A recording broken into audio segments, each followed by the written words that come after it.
Hi guys! So as you can tell by my naked face, today we're going to do a makeup transformation inspired by this fake knife that I got at a Halloween store. You guys asked for a gruesome makeup and we are about to go there with a cut up smile and a chopped off head. Warning, viewer discretion is advised. I have to tell you this because younger audiences should not be watching this. It's gonna get super duper gory and gruesome. The most goriest, horrific, bloody makeup transformation I've ever done on this channel. So now that I have told you, let's start with the makeup transformation. And I'm just cleansing my face with a toner to get any excess oils and makeup off. Even though I came on here barefaced, you never know. Now this face cut can be painted on, but we're going to do something more extravagant with actual products of makeup special effects. Or you can skip it entirely and just go on to the next half part of this gruesome makeup look. Stay tuned. Then I'm going to use the special effects makeup product called Third Degree. If you do not know how to use or cannot find Third Degree, you can use nose and scar wax or gelatin. Or you can do this with just straight up makeup if you're not confident using these extra products. But like I said, I'm just using Third Degree, equal parts of A and B. You mix it together and I'm just getting little bits at first. Doing the top layer of this cut mouth, I am doing something called the Chelsea smile. I think that's what it's called. It's what the Joker has on his face. I put it on with a spatula first and then use a throwaway paintbrush from a craft store so that my edges don't show. And then I'm getting a stipple sponge just to put in some texture so it blends nicely into our natural skin. Now I'm doing the same thing with the bottom half of our mouth, and it looks like I am covering a lot of my work with this mirror because I want to make sure I get this precise and well done. But basically it's just the same thing we did on the top, but with a gap on the bottom lip. You wanted to connect it with your normal bottom lip. I feel like I should have built up more scar tissue on this bottom since my bottom lip is like ginormous. Small amounts of the product because it sets so fast. Once you think your Third Degree product or gelatin or nose and scar wax with some sealer, I hope you did if you're using nose and scar wax, has set, we are going to powder it down. I'm just using translucent powder with a fluffy brush all over this so that it takes away some shine so it looks more like actual skin that's like ripped on your face. Now just getting some red pigment cream paint. This is from the Makeup Forever Flash palette, but this is so expensive. You could just use Ben Nye creams or any type of cream makeup. You could probably even use lipstick. I'm actually going to use lipstick later on in this cut tutorial.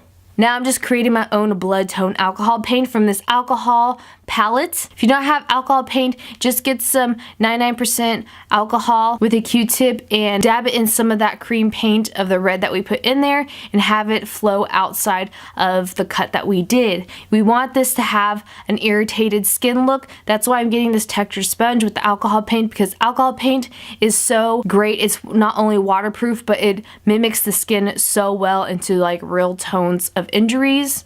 Now just getting a burgundy cream product. You can use Ben Nye Bruise Wheels, or I am getting a burgundy lipstick here and putting that in the cracks as well. You want it to have like some flesh tone reds, some more burgundy, darker blood tones. Now that we think the Chelsea smile of that cut in our mouth is irritated enough, we are going to get a black cream paint. You can use black gel liner, black lipstick, whatever you have on hand. You want to do it in the cracks on the inside of that Chelsea smile where we did the Third Degree, where it's building up the thickest. You want to put black marks right there. You can use your fingers to dab it around, but just do not smear and lift the Third Degree product. And now it's time to get to the gruesome gooey bits. We are going to get some fake blood. This is one of my all-time favorite brands of fake blood, but any fake blood will do. With a Q-tip, let it drip and ooze out of the cracks of the mouth.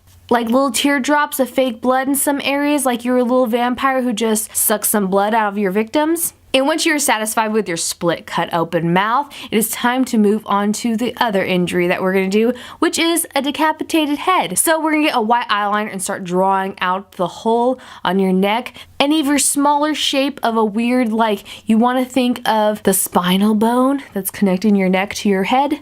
Once you're done with that outline, I'm just getting some Hoola bronzer and just hollowing and dirtying certain parts of my neck, collarbone.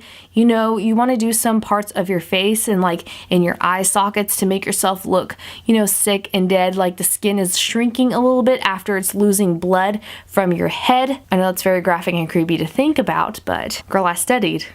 Now moving on to one of my favorite products, which is Aqua Paints. You can use some cream products as well in this neck region, but I like to use Aqua Paints just so that it doesn't like drip and like get all in the creases of my neck. Aqua paints or cream paints will be great for this.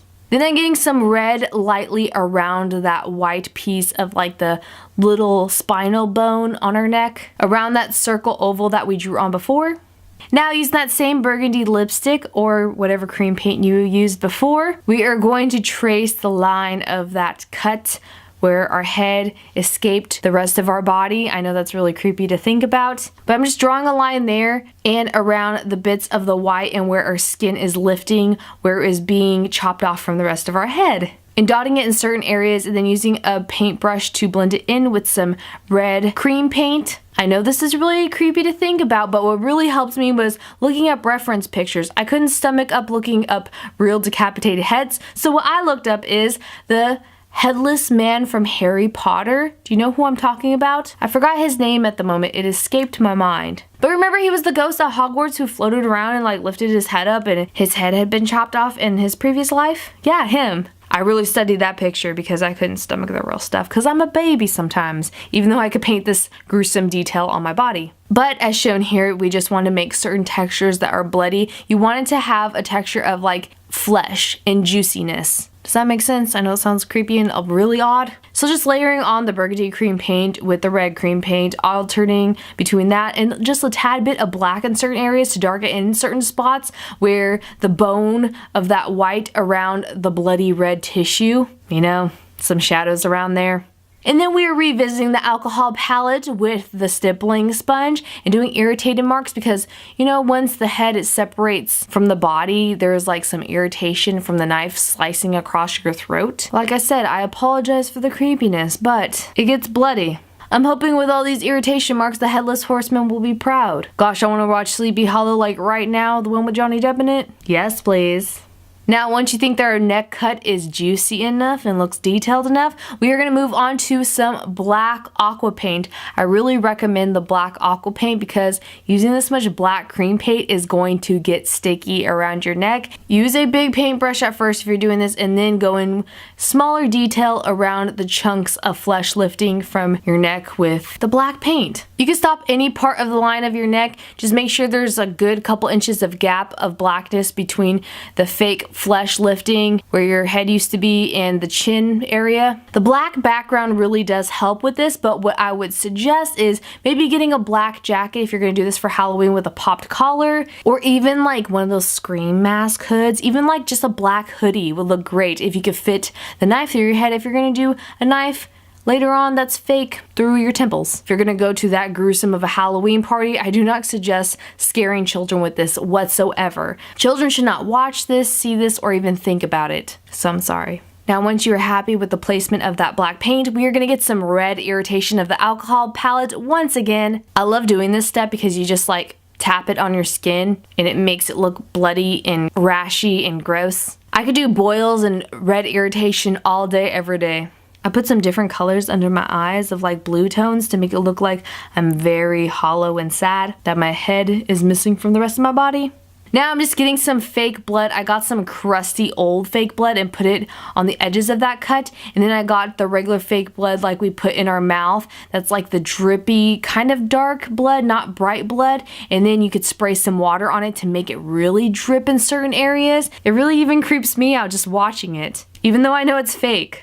And then with that Q-tip and the fake blood, I made it go near my eyeballs, but not in your eyeballs, just like bloody tears.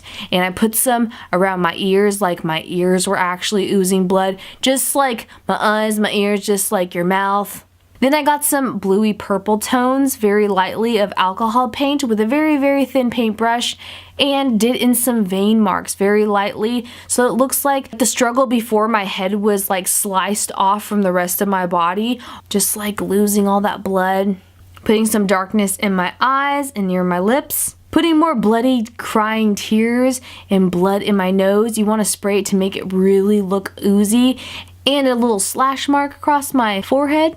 Now time for a fun part. I am drying my teeth off to do some fake blood there. Make sure that the blood that you put in your mouth is safe to put in your mouth before you do this. Really caking it on there, getting it dingy because I'm afraid of it coming off. But once we are done with that, it's time to reattach the fake knife onto the temples of our forehead that inspired us to make this makeup transformation. And why not stop there? We could totally stop there, but I decided to get some crazy contacts, of course. Some meshed out white ones, so it looks like my eyeballs just rolled into the back of my skull from being so terrified and so shocked of me getting my head chopped off and my face sliced up. This looks like a very gruesome attack. And it all was inspired by this $10 fake knife that looks like it's going through my head. Again, I suggest the young children not watch this. If you got this far, oh my goodness, why'd you do it? Please do not frighten people to death if you do this. Thank you guys so much for watching though. I had so much incredible amounts of fun doing this. You guys said you wanted something gruesome and I went way over the top, I feel like. But Halloween's only once a year, which is very sad and it's one of my favorite times. So why not just go there, over the edge a little bit? If you guys recreate any of my makeups, please tag me on Instagram, show me on Twitter, email, whatever way possible, but just don't show anybody else if it looks too crazy and real. And don't get in trouble. And sadly, it is time to take this off. I wish I could walk around this outside without getting in trouble or maybe even arrested. Thank you guys so much for watching and hanging out with me today. As always, all the products I use in this video will be listed down below and all the alternatives. If you guys want to attempt this look with just paint, that is totally fine and it'll look really cool just the same. But if you want to use different products like the ones I did in this, I mean, go for it. Just don't hurt yourself. 3rd degree nose and scar wax, just play with things until you recreate something you are proud of. Anyone who puts thought into their Halloween costumes, I appreciate. This is the time of year where everybody's a makeup artist. Don't be so hard on yourself, just have fun. That's what Halloween's all about. Like if you could find a fake knife for just $10 like I did at a Halloween store and get some lipsticks and paints, you can make this look so great. Taking this off was not that hard. I just used some makeup remover wipes. With the alcohol paint, you might have to use some alcohol to take it off. Isopropyl mirror state is always the key if there's nothing else that will take your makeup off. Last resort, because it's not my favorite product, but it will take anything off. Showers are great too, like always, every day. And I hope you guys are having fun. Be safe this Halloween, and I love you all. Bye!